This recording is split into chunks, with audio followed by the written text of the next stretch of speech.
Have you ever felt like you are running a race that has no finish line? You wake up, you work hard, you study, and you constantly worry about being the best. But no matter what you do, you just feel tired and empty inside. We all want to do something great. We all want to matter.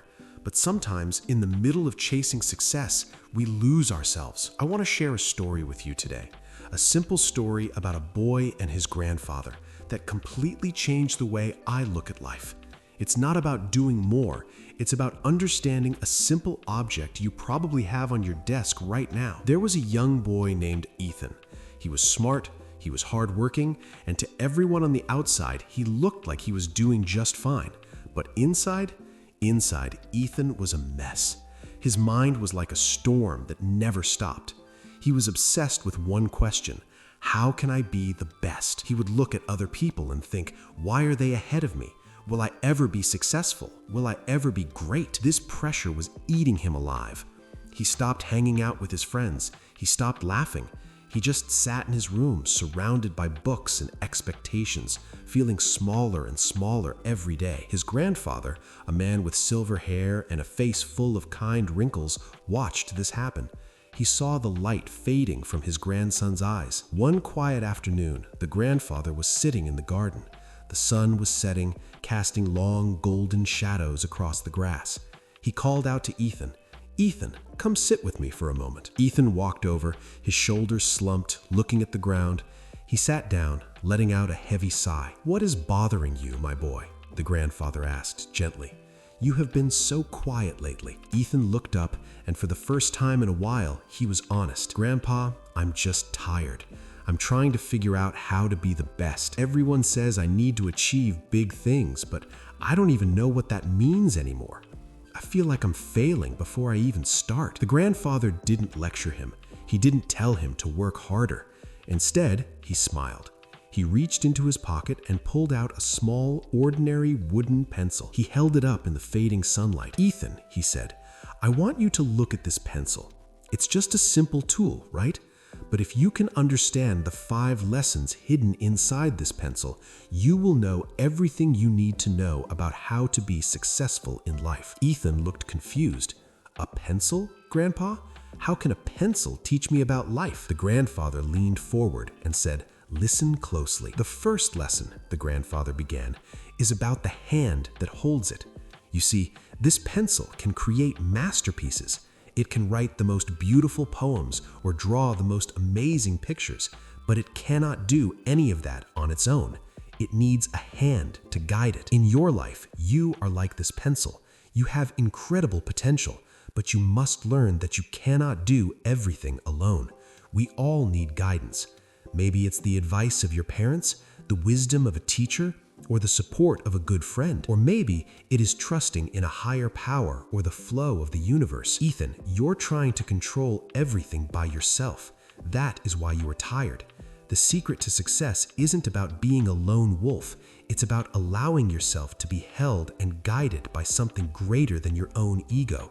Don't be afraid to ask for help." The grandfather turned the pencil in his fingers. "Now, the second lesson. This is perhaps the hardest one. Imagine what this pencil must feel when it becomes dull. To be useful again, it has to go into a sharpener. If the pencil could feel, that process would be incredibly painful. It is being cut, scraped, and stripped away. It suffers, but what happens after that pain? It comes out sharp. It comes out ready to make a clear mark on the world. Ethan, life is going to put you through the sharpener. You will face heartbreak, failure, and days where you just want to give up. You might ask yourself why life is so hard sometimes, but you must remember, those struggles are not there to destroy you. They are there to sharpen you. Without the pain of the sharpener, the pencil stays dull and useless. Without challenges, you cannot grow strong. So when things hurt, don't run away. Accept the sharpening. It is making you better. Third, the grandfather continued, flipping the pencil to show the small rubber eraser at the end, "This is my favorite part, the eraser. This teaches us that it's okay to make mistakes. In school, you were taught that mistakes are bad, but this pencil knows that a mistake is not the end of the world. If you write something wrong, you can erase it and write over it again." In life, You will mess up. You will say the wrong thing. You will take the wrong path. That doesn't mean you are a failure. It just means you are learning. The ability to correct yourself, to say, I was wrong, and try again, is what makes you a good person. Don't carry your guilt like a heavy stone. Use your eraser. Learn, forgive yourself, and keep writing. Your life is a draft, not a final exam. The grandfather tapped the wood of the pencil. Lesson number 4. Ethan, look at this wood. It can be painted gold, yellow, or blue. It can look shiny and expensive. But the wood is not what matters. The only part of the pencil that is truly useful is the graphite, the lead inside. That is the core. That is what writes. We live in a world where everyone worries about the outside. We worry about how we look, what clothes we wear, or how many likes we get. But to be truly best in life, you must focus on what is happening inside you. Your character, your kindness, your integrity. That is your lead. If you are empty on the inside, it doesn't matter how shiny you are on the outside. You won't be able to leave a mark. Always protect who you are on the inside. And finally, the grandfather said, his voice dropping to a whisper, the 5th lesson. The purpose of this pencil is to leave a mark. No matter where it goes, no matter whose hand holds it, it leaves a part of itself behind on the paper. Ethan, your life should be the same. You shouldn't worry about being famous or powerful. You should worry about what kind of trace you are leaving behind. Are you leaving marks of kindness? Are you leaving marks of love? When you leave a room, do people feel better because you were there? To be the best doesn't mean standing above everyone else.